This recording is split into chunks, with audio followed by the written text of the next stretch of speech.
Todo lo que hacemos tiene consecuencias. Reaccionó de forma inapropiada y, como resultado, va a pasar el resto de su vida entre rejas, escuchando portazos de acero toda la noche, todo el día. Quizás la figura más temida de la industria musical estadounidense, Suge Knight, fue objeto de intriga y controversia. Sin embargo, a pesar de su intimidante personalidad, la reputación de Knight dio un oscuro giro cuando fue condenado a prisión en 2018. Este dramático cambio de una vida de fama e influencial encarcelamiento planteó preguntas sobre cómo un hombre que una vez vivió como un rey está siendo tratado tras las reyes. En este video, ofreceremos una visión de cómo es su vida en prisión, así como qué le llevó a acabar entre rejas. No perdamos tiempo, entremos de lleno en materia. La vida en prisión de Suge Knight. El nombre de Suge Knight dominó la industria del rap estadounidense desde principios de la década de 1990. Sin embargo, hoy es más conocido por su vida entre rejas. La influencia de Knight, que en su día fue una figura destacada en el mundo del hip hop, se extendió más allá de la música y dio forma al paisaje cultural del hip hop. Su discográfica, Death Row Records, fue el hogar de algunos de los nombres más importantes del rap, como Dr. Dre, Snoop Dogg y Tupac Shakur. Y Knight, conocido como uno de los matones más feroces de la industria, dio forma a la escena del rap de la costa oeste en una de las épocas más importantes del rap. Sin embargo, tras el brillo y el glamour de su éxito, pasado se escondía una realidad impactante. Una serie de problemas legales y polémicas, de las que hablaremos más adelante en este vídeo, eclipsaron poco a poco sus logros en la industria musical y sellaron su destino con una condena de 28 años de cárcel. Para quienes se pregunten cómo es la vida de Suge Knight en prisión, debemos considerar primero cómo se trata generalmente a los presos entre rejas. Confinados dentro de una rutina disciplinada, los reclusos se enfrentan a libertades restringidas, viviendo en habitaciones estrechas, a menudo compartidas con otros. La vida diaria gira en torno a actividades programadas, comidas y tiempo de ocio limitado. El entorno está plagado de tensiones y peligros potenciales, lo que exige una vigilancia constante. El acceso a los servicios y objetos personales es limitado, y la comunicación con el mundo exterior está muy vigilada. Aunque estas condiciones varían de una prisión a otra, todos estamos de acuerdo en que la vida entre rejas no ofrece la libertad y el lujo que se experimentan en el mundo exterior. Y para personas como Knight, que vivían y jugaban sin reglas, la adaptación a esta rígida existencia puede ser especialmente difícil. En los confines de su celda, la salud de Suge Knight fue empeorando constantemente, un hecho que preocupó profundamente a su familia.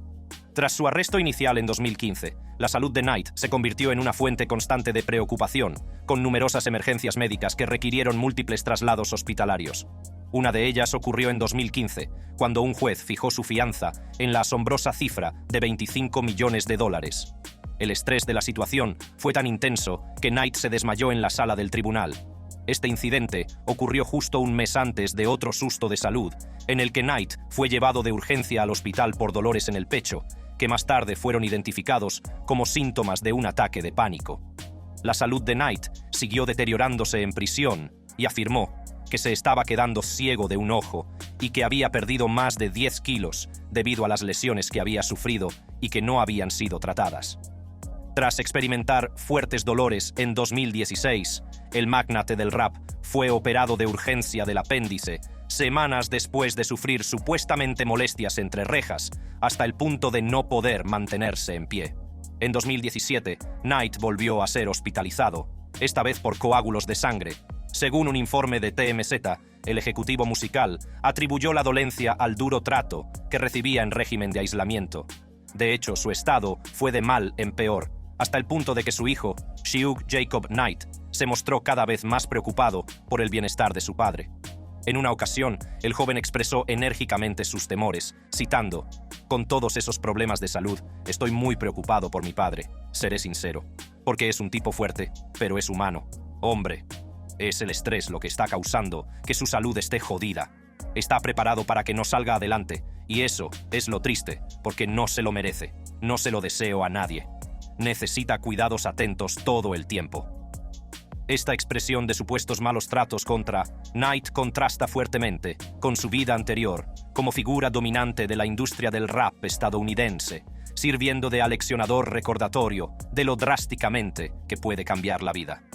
Teniendo en cuenta la aparente acusación de malos tratos contra Knight, examinamos la cuestión más amplia de sus derechos dentro de los muros de la cárcel. Mientras Knight esperaba su juicio por homicidio involuntario, el ahora condenado se encontró con una serie de obstáculos en prisión. A principios de febrero de 2016, un juez le revocó los privilegios de llamadas telefónicas y visitas. Según revelaron documentos judiciales, la decisión se tomó para garantizar que, durante la investigación de su caso, el antiguo jefe de Death Row no pudiera recibir visitas ni correo ni hacer llamadas telefónicas, salvo para interactuar con su equipo legal. Esta decisión pareció demasiado dura y fue fuente de angustia tanto para Knight como para su prometida, Toy Lynn Kelly. En declaraciones al Daily News, Kelly expresó que la decisión era absolutamente injusta, al tiempo que lamentaba que a Knight se le quitaran sus derechos sin ninguna explicación. Sobre todo porque su hijo menor, Legend Knight, había estado esperando con impaciencia las visitas con su padre. Además, calificó la orden del juez de desinflamatoria y añadió: "No se le pueden quitar sus derechos bajo la premisa de que podría intimidar a alguien. Cuando tiene tiempo en el patio, no se le permite hacer ejercicio de verdad. Está restringido a una jaula al aire libre, como un perro en una perrera". Has oído bien, como un perro en una perrera. El abogado de Knight, Tadeusz Culpepper, también intervino en el asunto, prometiendo luchar contra las restricciones. Pero ese no fue el final de los problemas del jefe de Death Row entre rejas. En 2018, Knight alegó que se habían violado sus derechos durante su proceso judicial.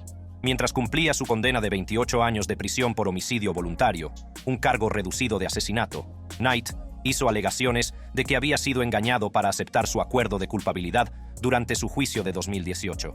En una entrevista de octubre de 2023 con All Hip Hop, Knight sostuvo que merecía ser liberado de su encarcelamiento. Según lo informado por Vibe, el empresario del entretenimiento dijo que se le informó que tenía 3 huelgas en su expediente, que según él se le atribuyeron erróneamente. Especuló que si se le hubiera permitido ir a juicio, en lugar de verse obligado a aceptar un acuerdo, podría haber defendido su caso con éxito. Knight creía que se habían violado sus derechos y que debía ser puesto en libertad tras cumplir condena por los cargos. Lo único que pueden hacer es llegar a un acuerdo y dejarme ir a casa, sugiriendo que se le permitiera retractarse de su declaración y empezar de nuevo o ser puesto en libertad. Y añadió: "Pero sería más difícil empezar de nuevo porque hicieron toda esta mierda con mi caso". A pesar de lo artificiosa que pueda parecer la teoría de Knight, parece que pasa su tiempo en prisión intentando construir un caso contra el tribunal. Pero lo que resulta muy interesante es que aunque muchos temían a Knight cuando era un hombre libre, no tenían miedo de Suge Knight, estaban aterrorizados de Suge Knight. Quiero decir, aterrorizados. Su dura reputación no le siguió a la cárcel. Como jefe de Death Row Records, Knight siempre tuvo fama de infundir miedo a la gente. Conocido por ser un matón que utilizaba cualquier medio necesario, como amenazar, golpear y torturar a la gente para conseguir sus objetivos, el magnate del rap parecía ser una persona distinta durante su juicio por homicidio que su percepción ante la opinión pública. Su formidable reputación se desmoronó mientras se reía con el juez Ronald Cohen, mostrando en general un comportamiento desenfadado. Como mínimo, si su modesto comportamiento en la sala del tribunal sirve de indicio, su reputación de jefe de la mafia no le acompañó a la cárcel. Esto nos lleva a preguntarnos qué pudo pasar entre rejas para cambiar a un hombre que una vez ejerció tanta influencia y poder en la industria musical. Para contextualizar, el aparente cambio de comportamiento de Knight podría deberse al trato que recibe en prisión, donde supuestamente tiene muchos enemigos. Sin duda, para muchos es difícil imaginar que una figura como Suge Knight pueda experimentar miedo en prisión. Sin embargo, en julio de 2023, un líder de la banda Blood que aparecía en el programa The Lionel B. Show sugirió que Knight se escondía en su celda por miedo a posibles amenazas de la población reclusa general, dado su controvertido pasado. Ahora que el cofundador del Corredor de la Muerte está entre rejas, parece que muchas personas a las que pisó los talones podrían estar buscando venganza. Además, Clay Sloan, uno de los hombres a los que Knight hirió en 2015, estaba afiliado a una banda. El pandillero advirtió en el podcast que Knight debía ser cauteloso, dada su impopularidad en prisión.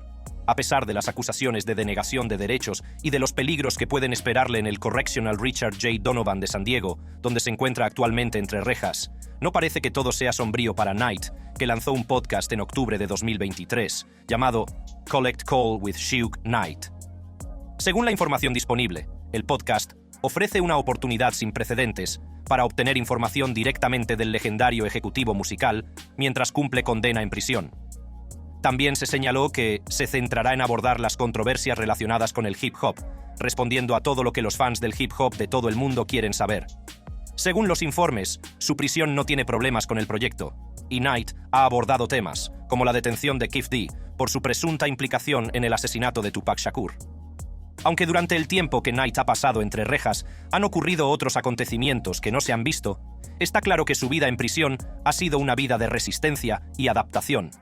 Pero para quienes no sepan quién es este hombre, a continuación nos adentraremos en sus comienzos para arrojar luz sobre el viaje que le ha llevado hasta donde está hoy. El hombre con una reputación temible.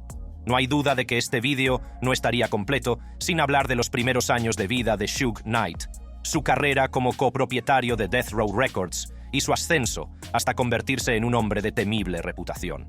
Nacido como Marion Hugh Knight Jr. el 19 de abril de 1965 en Compton, California, los padres de Knight, Maxim y Marion Knight Sr., cuidaron afectuosamente de él, dándole el amor, el apoyo y la orientación necesarios para que un niño se convirtiera en un buen hombre. Le apodaron Sugar Bear, apodo que acabó convirtiéndose en Suge a medida que crecía. Desde muy joven, la destreza atlética de Knight fue evidente. Destacó en fútbol y atletismo durante su estancia en el Instituto Linwood, y su impresionante rendimiento en el campo de fútbol le valió una beca para El Camino College. Más tarde, se trasladó a la Universidad de Nevada, Las Vegas, UNLV, donde siguió jugando al fútbol. A pesar de haber crecido en un barrio conocido por sus actividades delictivas y de haber sido asociado con la famosa banda del barrio Mob Piru Bloods, Knight consiguió equilibrar eficazmente sus actividades académicas y deportivas, llegando incluso a figurar en la lista de decanos durante su estancia en la UNLV. Después de la universidad, Knight jugó brevemente al fútbol profesional para Los Angeles Rams como jugador de reemplazo durante la huelga de jugadores de la NFL de 1987. Sin embargo, su carrera futbolística duró poco y pronto encontró su vocación en la industria musical. Así comenzó su andadura como ejecutivo musical, que le llevó a cofundar Death Row Records, uno de los sellos más influyentes de la industria del rap, junto con André Rommel Young, alias Dr. Dre. Fue entonces cuando Knight empezó a labrarse una temible reputación como figura formidable de la industria del rap, con numerosos relatos de violencia e intimidación a su nombre. Este hombre cultivó una cultura del miedo que le precedió, estableciéndose como una fuerza a tener en cuenta en el negocio de la música. Pero la afición del magnate del rap por la intimidación se remonta desde sus días como jefe de Death Row hasta su infancia. De niño, solía timar a los niños ricos por el dinero de sus lanzamientos, aprovechándose de su corpulento tamaño. El otrora pequeño Sugar Bear, llamado así porque su madre lo consideraba muy dulce, llegó a tener una imponente estatura de 1,90 metros y un peso de unos 90 kilos. Su comportamiento agresivo no tardó en consolidar su reputación de figura temida, con la que no había que atreverse ni meterse. Al entrar en la escena musical, Knight no tardó en dejar huella. Uno de sus primeros casos de acoso ocurrió poco antes de crear Death Row Records con Dre. Por aquel entonces, pertenecía al grupo de hip hop Niggas with Attitudes, con sede en Compton, o grupo NWA, formado también por Ice Cube, MC Ren, Eazy-E y DJ Yella. Según los informes, Knight sacó por la fuerza a Dre de su contrato, amenazando al dueño de su discográfica, Eazy-E, con bates de béisbol. Con Dre fuera de NWA, ambos fundadores crearon Death Row Records en 1991 y la impulsaron a cotas sin precedentes como uno de los mayores sellos discográficos de la era del hip hop de la costa este y oeste, al fichar a algunos de los nombres más emblemáticos del hip hop, como Tupac Shakur y Snoop Dogg. Con Knight al timón, Death Row se convirtió en sinónimo del gangsta rap de la costa oeste, dominando las listas de éxitos y moldeando el sonido de una generación. Sin embargo, su mandato en Death Row Records se vio empañado por la polémica y la violencia. Las acusaciones de extorsión, intimidación e incluso implicación en la disputa entre la costa este y la costa oeste ensombrecieron el éxito del sello. Apenas un año después de fundar Death Row Records, Knight protagonizó uno de sus casos de intimidación más infames cuando consiguió el capital inicial para su proyecto Death Row, amenazando con arrojar al rapero Vanilla Ice por un balcón. Para quien no lo sepa, la carrera de Ice estaba en auge a principios de los 90, gracias al éxito de su canción Ice Ice Baby. Según Ice, se encontró por primera vez con Knight en un restaurante de Los Ángeles, donde el ejecutivo musical y su equipo se sentaron a su lado, sin invitación. Esto marcó el inicio de una serie de episodios intimidatorios que terminaron con Knight supuestamente colgando al rapero por el balcón. Según los informes, Knight quería que Ice pagara derechos de autor a Mario Johnson, un escritor fantasma que supuestamente contribuyó a escribir Ice Ice Baby. Al parecer, Knight tenía en el punto de mira una parte significativa de esos derechos, por valor de entre 3 y 4 millones de dólares, y estaba decidido a conseguirla por todos los medios. Tras varios intentos infructuosos de convencer a Ice para que se diera los derechos de autor, Knight recurrió a un método más agresivo: la intimidación. Me registré en un hotel de Los Ángeles, entré en la habitación, saqué la llave, miré dentro y Xiuk ya estaba en la habitación con otros 5 tipos, y me dije: «¡Vaya!». Así es, en el hotel de Los Ángeles, Knight ya estaba en la habitación, acompañado de 6 individuos armados con pistolas, cuando llegó Ice. El magnate del Rap Records le invitó a entrar mientras sus hombres intimidaban a los guardaespaldas y al séquito de Ice para que no intervinieran. Knight le condujo entonces a un balcón situado en el piso 15. Lo que ocurrió a continuación fue tan escalofriante que Ice casi se mea en los pantalones. Allí, en el balcón, Knight supuestamente lanzó una escalofriante amenaza, afirmando que arrojaría a Ice a menos que firmara los derechos de autor. Ante esta aterradora perspectiva, el rapero se sintió obligado a obedecer por miedo a perder la vida. Gracias a ello, Knight consiguió el capital inicial que le ayudó a lanzar el proyecto Death Row. Aparte del incidente con Ice, Knight mostró un lado aún más brutal cuando agredió a los futuros raperos Linwood y George Stanley en 1992. Durante los primeros días de Death Row Records, Dr. Dre invitó a ambos aspirantes a raperos a una sesión de grabación, ofreciéndoles una oportunidad inestimable para lanzar sus carreras en la industria musical. Sin embargo, tras la llegada de Knight al estudio, se produjo un escalofriante incidente. Linwood, que necesitaba hacer una llamada, supuestamente utilizó sin saberlo un teléfono reservado al capo de la droga Harry O, que era el principal financiero de Death Row en aquel momento. Al percatarse de la presencia de Linwood, Knight se acercó con actitud imponente y le instó a que se apartara diciéndole: «Blood, no hables por ese teléfono». Ignorante de la identidad del magnate del rap, Linwood respondió despectivamente: «No me vengas con toda esa mierda de gangbang. No soy de Los Ángeles», sin darse cuenta de la gravedad de la situación. Avergonzado, Knight respondió: «Lo siento mucho. No me había dado cuenta de que no eres de Los Ángeles. Por favor, usa todos mis teléfonos». Sin embargo, solo estaba bromeando, y lo que ocurrió a continuación estremeció todos los oídos que se enteraron. Knight sacó una pistola y con un disparo de advertencia en la pared del estudio, obligó a los Stanley a desnudarse hasta quedar en ropa interior. A continuación, los sometió a una feroz agresión con latigazos de pistola. Aunque el estremecedor incidente puso de manifiesto el alcance de la brutalidad de Knight, no hizo más que preparar el terreno para otras historias de su brutalidad. En una reveladora entrevista, el rapero Kurupt reveló más detalles inquietantes sobre el trato que Knight daba a sus empleados. Kurupt relató cómo el jefe de Death Row imponía el control y la intimidación, obligando a los trabajadores a orinar en un cubo, amenazando con violencia física si se negaban a beberlo como castigo por sus errores. Dentro de Death Row, Knight recurría al uso de la violencia y la intimidación para controlar a los artistas y negociar acuerdos comerciales. De hecho, el hombre atacaba a cualquiera, tanto hombre como mujer, que se interpusiera en su camino. En el documental Live from Death Row, en directo desde el Corredor de la Muerte, la entonces fotógrafa del corredor, Simone Green, relató un aterrador encuentro con Knight. Reveló que en una ocasión, Knight la agredió mientras los miembros de su equipo la sujetaban. Este incidente tuvo lugar durante una reunión sobre una recepcionista que vendía marihuana en la recepción. Knight responsabilizó a Simone del incidente, aunque ella afirmó que él se disculpó por sus actos muchos años después.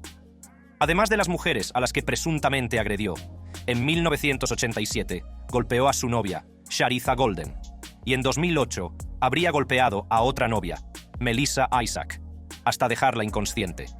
Aparte de los casos verificados en los que Knight agredió a personas o les causó daños corporales, hubo rumores no confirmados de su implicación en otras agresiones. Entre ellos, que estuvo implicado en el brutal allanamiento de morada de julio de 1993, que casi acaba con la vida de Devante Swing, miembro de Jodeci. Según la historia, el artista fue atado y golpeado en la cabeza hasta que se le abrió el cráneo. En otro incidente, muchos afirmaron que Knight secuestró y golpeó principalmente al manager musical Happy David Walters. Según las historias, el hombre estaba sacando dinero de un cajero automático de Los Ángeles cuando desapareció, para aparecer 2 días después en Long Beach, cubierto de moratones y quemaduras de cigarro, con la cabeza rapada.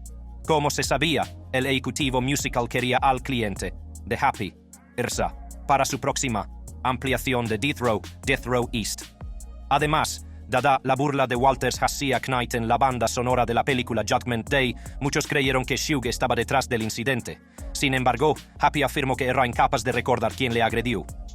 Knight, junto a su equipo de Death Row, también golpeó supuestamente al promotor discográfico de Bad Boy Mark Anthony Bell, que se negó a darle la dirección del domicilio de Puff Daddy. Aunque estos incidentes revelaron la temible reputación de Knight y contribuyeron a su caída, es su extenso historial delictivo el que pone de relieve la profundidad de sus problemas legales, que en última instancia le llevaron a la cárcel. Largo historial delictivo y condena a prisión. No es sorprendente que un hombre con una reputación temible y una inclinación por la violencia y el acoso tenga un largo historial delictivo a su nombre. Y es que Suge Knight cometió muchos delitos, desde tenencia de armas y robo a mano armada hasta agresiones e incluso asesinatos. Sus actividades delictivas no se limitaron a su vida personal, sino que también impregnaron su carrera profesional, dando lugar a numerosas batallas legales y polémicas. Relatando su periplo delictivo, viajamos primero a 1987. En octubre de ese año, la policía lo detuvo y acusó de violencia doméstica. Knight había agredido a su novia, Sharita Golden, que previamente había obtenido una orden de alejamiento contra el magnate de la música. Este acto violento fue el precursor de sus futuros encuentros con las fuerzas del orden. Apenas 2 semanas después de la agresión a Golden, Suge Knight volvió a verse envuelto en problemas legales después de que la policía lo detuviera por disparar a un conductor en la pierna y la muñeca. Dada la gravedad del delito, el ejecutivo musical fue acusado también de intento de asesinato. No obstante, negoció con éxito un acuerdo para declararse culpable de un delito menor. En consecuencia, fue condenado a 2 años de libertad condicional y a pagar una multa de $1,000. Con el paso de los años, las tendencias violentas de Knight fueron en aumento. En 1990, mientras se encontraba en Las Vegas, utilizó una pistola cargada para romperle la mandíbula a un hombre, lo que le supuso una cuantiosa multa de $9,000 y una condena condicional de 2 años. Más tarde, en 1992, se enfrentó a múltiples condenas y arrestos, apareciendo en los titulares por todas las razones equivocadas. No solo fue condenado 2 veces por agresión con arma mortal, cada una de ellas con suspensión de la pena, sino que también fue condenado por llevar un arma oculta en West Covina y por alterar el orden público en Van Nuys. Para colmo de males, el 13 de julio de 1992, Suge agredió y disparó contra George y Linwood Stanley, que habían utilizado sin permiso los teléfonos de la oficina del Corredor de la Muerte. Este acto le valió una declaración de no culpabilidad y una condena de 5 años de libertad condicional. A estas alturas, estaba claro que las tendencias violentas de Knight no tenían límites. El hombre no podía mantenerse alejado de los problemas, y los buscaba donde podía. La noche de la muerte de Tupac, en 1996, volvió a violar su libertad condicional. Junto a Tupac y otros miembros de Death Row, Suge agredió a Orlando Anderson, miembro de la banda Crips. Este acto violento condujo a su detención en febrero de 1997, lo que le valió una condena de 9 años de prisión. Sin embargo, uno de los aspectos más chocantes y controvertidos del historial delictivo de Suge Knight gira en torno a las acusaciones que rodean su implicación en los asesinatos de quizá 2 de los raperos más emblemáticos de todos los tiempos, Tupac Shakur y Christopher Wallace, alias Biggie Smalls o The Notorious B.I.G. Aunque estas acusaciones siguen sin demostrarse, han tenido un profundo impacto en la reputación de Suge y han infundido miedo en los corazones de muchos. Durante años han circulado rumores que sugerían que Suge Knight era el autor intelectual de ambos asesinatos. Si estos rumores fueran ciertos, le harían aún más enigmático e infame de lo que sugiere su ya notoria reputación. Sin embargo, es importante señalar que estas acusaciones nunca han sido probadas, y Knight ha negado sistemáticamente cualquier implicación. No obstante, las meras acusaciones de que orquestó los asesinatos de 2 de los raperos más famosos de la historia han tenido un impacto duradero en la imagen pública de Suge Knight. El miedo y las especulaciones en torno a su posible implicación han aumentado la mística y la notoriedad que le rodean. Tras la salida de prisión de Knight en 2001, el magnate del rap no tardó en reavivar sus roces con la ley. En diciembre de 2002, el co-creador de Death Row volvió a la cárcel por violar las condiciones de su puesta en libertad el año anterior. Se había mudado a Malibú sin informar a su agente de la condicional, lo que suponía una violación directa de sus condiciones. Por la misma época, las autoridades irrumpieron en las nuevas oficinas de Death Row Records durante una investigación por asesinato. Aunque el propio Sheug no estaba implicado, lo descubrieron en compañía de varios miembros de bandas. Esto violó sus condiciones de libertad condicional y le llevó a pasar 61 días entre rejas. Siguieron más problemas en junio de 2003, cuando Knight agredió violentamente a un vigilante de un aparcamiento, violando de nuevo su libertad condicional. Este incidente le valió una condena de 10 meses de prisión, lo que reforzó aún más su imagen de delincuente descerebrado. En febrero de 2005, Knight volvió a encontrarse en el punto de mira de la justicia. Lo que empezó como un control de tráfico rutinario dio un giro sorprendente. Le pararon por dar una vuelta en U ilegal. Al registrar su vehículo, la policía descubrió marihuana, por lo que fue detenido y acusado de posesión. Además, en 2008, durante un incidente a la salida de un club de striptease de Las Vegas, la policía lo detuvo por drogas y agresión. Esa noche, Knight supuestamente golpeó a Melissa Isaac, desnudándola después de que quedara inconsciente. Aunque se le acusó de agresión, se retiraron los cargos contra él cuando Isaac no se presentó ante el tribunal para testificar contra Knight. Una vez más, Knight salió libre. El incidente de 2008 puso de manifiesto una vez más su habilidad para eludir las consecuencias legales. Sin embargo, otros líos legales le seguirían en 2012 y 2013. En 2012, la policía le detuvo por conducir con el carné suspendido y por posesión de marihuana después de que le pararan por una infracción de tráfico. Los cargos contra él dieron lugar a que se le impusieran 2 años de libertad condicional sin supervisión. Al año siguiente, en 2013, volvió a meterse en problemas por una infracción de tráfico que tuvo graves consecuencias. La policía le detuvo mientras conducía con el carné suspendido, lo que le supuso una importante carga económica. Por la falta leve, el ejecutivo musical tuvo que pagar una abultada fianza de $20,000 para asegurar su libertad. El 2014 tampoco se quedó al margen. Ese año, Knight se vio envuelto en otra batalla legal, también con el cómico Cat Williams. Después de que las dos celebridades fueran acusadas de robar una cámara a un fotógrafo e infligir heridas leves a un desafortunado individuo durante un robo en Beverly Hills. Estas graves acusaciones dieron lugar a importantes cargos tanto contra Knight como contra Williams. Dados los encuentros previos de Knight con la ley, se enfrentaba a la posibilidad de hasta 30 años de prisión por violar sus condiciones. El proceso judicial suscitó gran interés entre el público, que estaba deseoso de ver cómo influiría en el veredicto el historial delictivo de Knight. Sin embargo, a medida que se desarrollaba el caso, Sheug mantuvo su inocencia y se declaró no culpable. Se examinaron minuciosamente los detalles que rodearon el incidente y finalmente el desenlace dio un giro inesperado. Se retiraron los cargos contra ambos acusados y Knight siguió siendo un hombre libre, listo para afrontar cualquier batalla legal que le esperara. Sin embargo, fue en 2015 cuando las acciones delictivas de Knight alcanzaron su punto álgido. Ese año, sus problemas legales dieron un giro devastador cuando fue arrestado en relación con un accidente mortal de atropello y fuga en Thames Burgers en Compton, California, el 29 de enero de 2015. El incidente en el que se vio implicado el propietario de un sello discográfico, Terry Carter, dejó al hombre muerto. Al mismo tiempo, una segunda víctima, Clee Bones-Lowen, sufrió varias heridas. El día del incidente, Ice Cube y Dr. Dre estaban rodando un video promotional de Straight Outta Compton, una película sobre el grupo seminal de hip hop NWA. Knight, a quien Dre no permitía entrar en el rodaje debido a una orden de alejamiento contra él, llegó al lugar pero fue rechazado. A continuación, se produjo un enfrentamiento en el aparcamiento de la hamburguesería. Las imágenes de las cámaras de seguridad del lugar mostraban cómo Sloan se acercaba a la camioneta de Knight. Tras lo que pareció ser una breve discusión, se produjo un forcejeo y se vio a la camioneta de Knight dar marcha atrás, tirando a Sloan al suelo. A continuación, el vehículo avanzó, atropellando por segunda vez a Sloan y luego a Carter, que murió más tarde a consecuencia de las heridas. Testigos presenciales describieron el incidente como deliberado, lo que llevó a que el caso fuera tratado como homicidio por el departamento del sheriff del condado de Los Ángeles.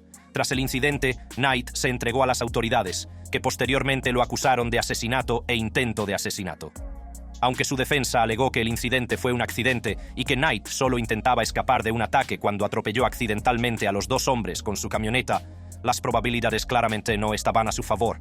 En septiembre de 2018, Knight se declaró inocente de un cargo de homicidio voluntario por el incidente del atropello y fuga.